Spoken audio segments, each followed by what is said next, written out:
Creepypasta, where Twilight shadows haunt reality.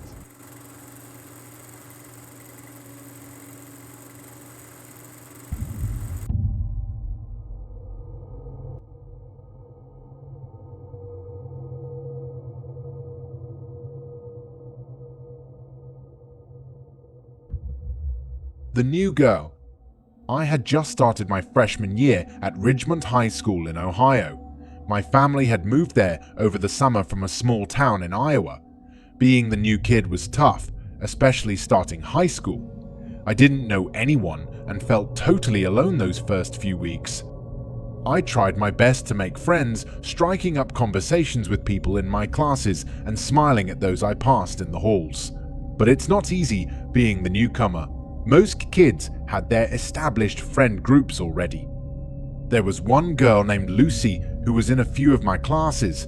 She kept to herself mostly, always sitting alone with her head down. She seemed shy and a bit odd, but I felt bad for her. One day at lunch, I saw Lucy sitting by herself as usual. I decided to take a chance and go sit with her. She seemed surprised when I approached and asked if I could join her. Sure, she said quietly. We started eating together in awkward silence. Then I began asking her questions about classes and making small talk. She gradually opened up more, a slight smile crossing her face. I could tell she wasn't used to having someone make an effort with her. We really hit it off, and she seemed relieved to have someone to talk to. At the end of lunch, Lucy asked if I wanted to come over to her house after school. I was thrilled, my first friend. I quickly agreed, and she gave me her address, saying her mom could drive me home later. When the final bell rang, I met Lucy out front, and we walked the few blocks to her house. At first, everything seemed normal.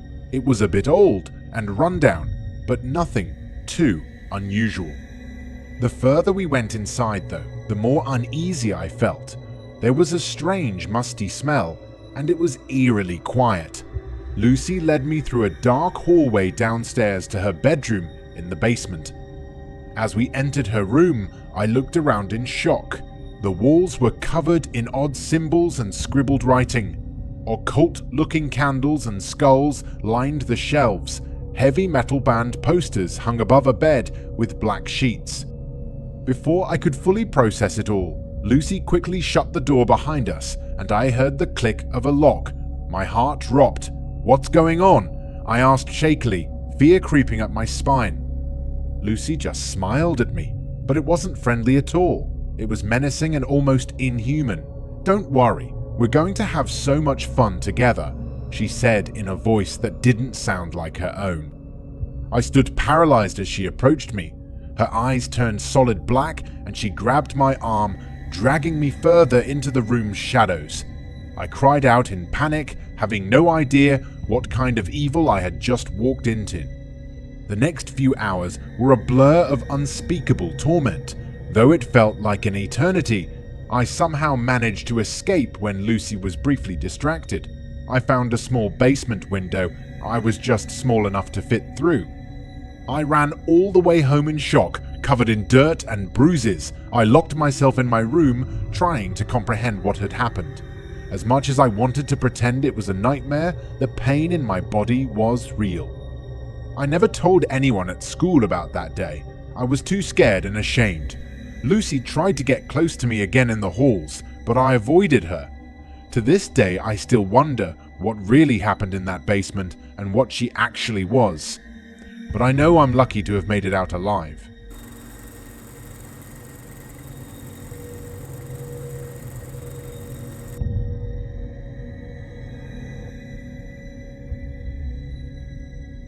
The substitute teacher. It was my sophomore year of high school, and I was struggling in math class. No matter how hard I tried, I just couldn't grasp algebra and often found myself lost. Our regular teacher, Mrs. Wilson, was very kind and patient with me, always offering extra help during lunch or after school. So when she was out sick one day and we had a substitute, Mr. Olson, I was nervous. Mr. Olson was an older guy with grey hair and a sour expression. As he went over the lesson, I could tell this was not going to go well.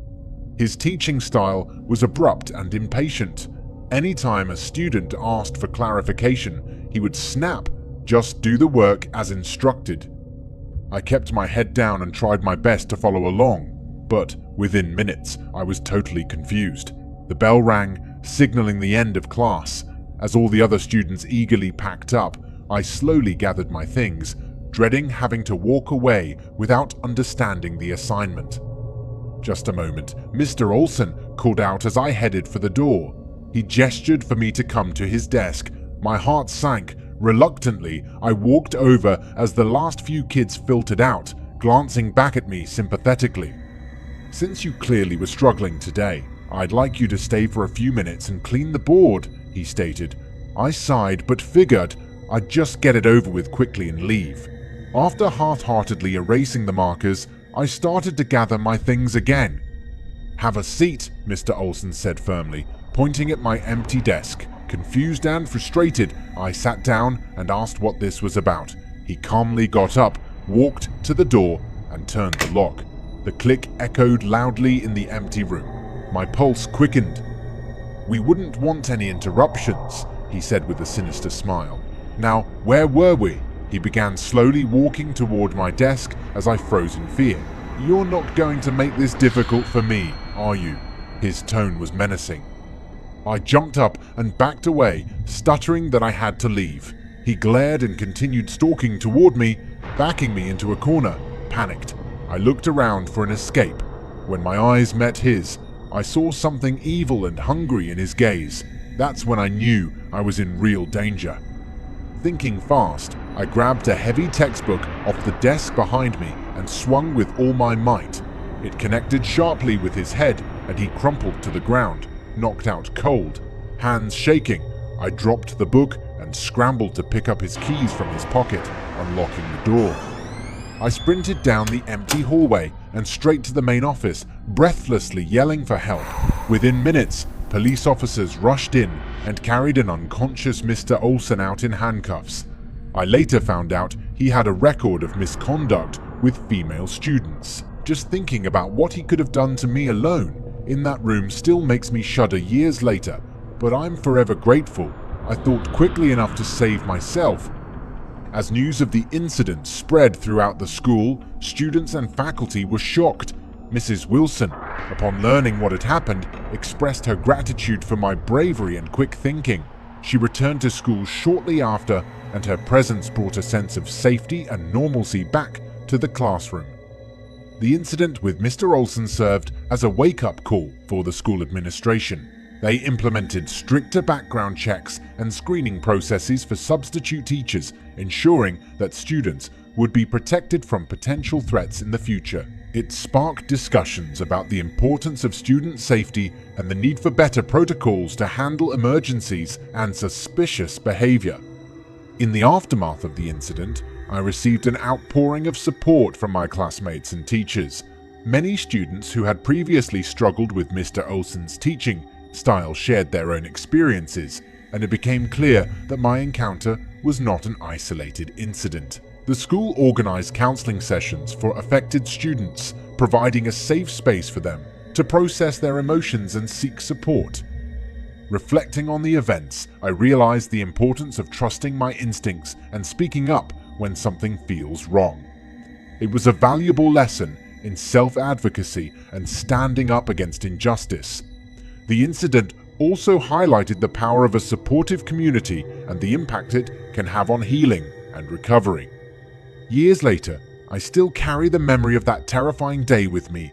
It has shaped my perspective on personal safety and the responsibility we all have to watch out for one another.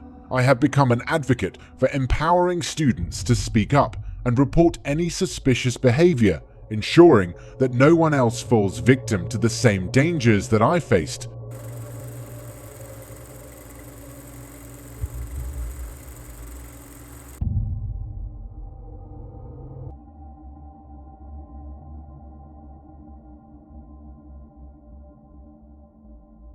The stalker. It was the beginning of my junior year of high school when I first noticed the feeling of being watched. Walking home from school each day, I'd catch glimpses of a dark figure lurking behind trees or parked cars. If I turned to get a better look, it would quickly disappear from view. At first, I thought I was just being paranoid, but over the next few weeks the sightings became more frequent, and they weren't just near school and my neighborhood. I'd also spot the shadowy figure when at restaurants with friends or running errands with my mom. I decided to tell my two closest friends, Jess and Becca, to see if they had noticed anything odd, but they assured me it was likely just my imagination playing tricks on me. I wanted to believe them, but my gut was screaming that something was very wrong. Then things escalated. I woke up late one night to use the bathroom. As I walked back to my room, a flash of movement outside caught my eye. Peering out my window into the darkness, I could just make out a face staring back at me from the neighbor's yard. I screamed, and the figure took off running. I told my parents what happened the next morning, my hands still shaking. They seemed concerned but uncertain. The police took a report but said there was little they could do without evidence of a crime. Over the next couple of weeks, the stalking got worse. I'd arrive at school to find anonymous little gifts and notes placed in my locker. At home, I felt constantly uneasy, like I was being watched through the windows. Walking anywhere alone filled me with terror. I begged Jess and Becca to believe me now, but they still thought I was exaggerating. I started doubting myself until the night everything became all too real. I had just left my job at the mall when it happened. As I walked through the dark parking lot to my car, a figure dressed all in black jumped out and grabbed me from behind. A hand covered my mouth so I couldn't scream. I struggled with all my might as my stalker tried dragging me away into the shadows. Somehow, I managed to break free just long enough to fumble for my keys, unlock the car, and scramble inside. My hands shook so badly I could barely get the engine started as the man pounded on the windows. Peeling out of the parking lot, I watched in my rearview mirror as he grew smaller, still staring after me. I drove straight to the police station in hysterics. They finally took me seriously, working tirelessly to uncover leads, but my stalker was never identified or found. The terror of that night will stay burned in my mind forever, making me vigilant about my safety to this day. In the aftermath of the incident, I received support from my friends, family, and the community. Jess and Becca realized the gravity of the situation and apologized for not believing me earlier. Together, we took steps to ensure my safety, including changing my routines, installing security measures at home, and practicing self-defense. The incident had a profound impact on my life. I became an advocate for personal safety and joined local organizations that focused on raising awareness about stalking and providing resources for victims. I shared my story at schools and community events, hoping to educate others about the signs of stalking and the importance of taking action. Although my stalker was never caught, I found solace in knowing that I had taken control of my life and refused to let fear dictate my actions. I became more resilient, determined to not let the traumatic experience define me. Through therapy and support groups, I found healing and learned coping mechanisms to manage the anxiety and fear that lingered. While the memory of my stalker will always be a part of me, I have also learned to focus on the positive aspects of my life and appreciate the moments of joy and love. I have surrounded myself with a strong support network and continue to advocate for the rights and safety of stalking victims. My experience serves as a reminder to trust our instincts, speak up, and seek help when we sense danger. No one should ever have to live in fear or be subjected to the torment of a stalker. By raising awareness and supporting one another, we can work towards creating a safer and more compassionate society.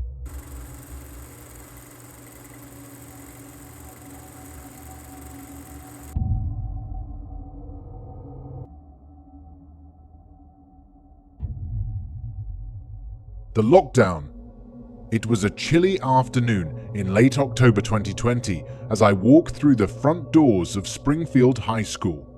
As a senior, I had spent the past 3 years learning at Springfield High School in Springfield, Illinois. It was the eve of Halloween, and an air of mystery and anticipation hung heavy in the atmosphere.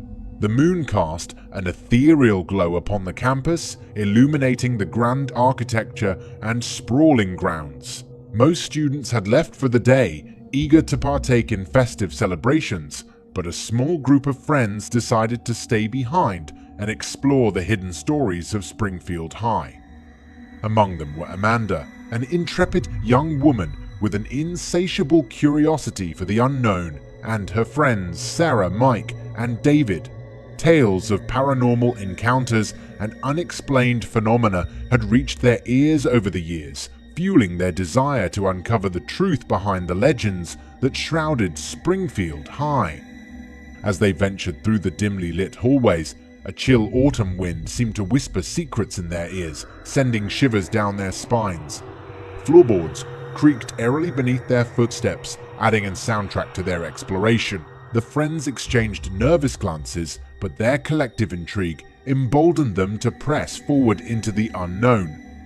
Their first destination was the forgotten attic, rumored to be a hotbed of supernatural activity. As they climbed the narrow staircase, their steps echoed through the empty space. The air was thick with the weight of forgotten memories, and cobwebs clung to the corners. Amanda led the group with her flashlight in hand, sweeping it across old furniture and stacks of boxes. Suddenly, a faint voice seemed to beckon them from the shadows. Intrigued, they followed the ethereal sound, their hearts pounding with a mixture of fear and excitement. The voice led them to a hidden room, concealed behind a large, dusty bookshelf. Inside, they discovered a weathered diary, its pages filled with cryptic writings and faded ink.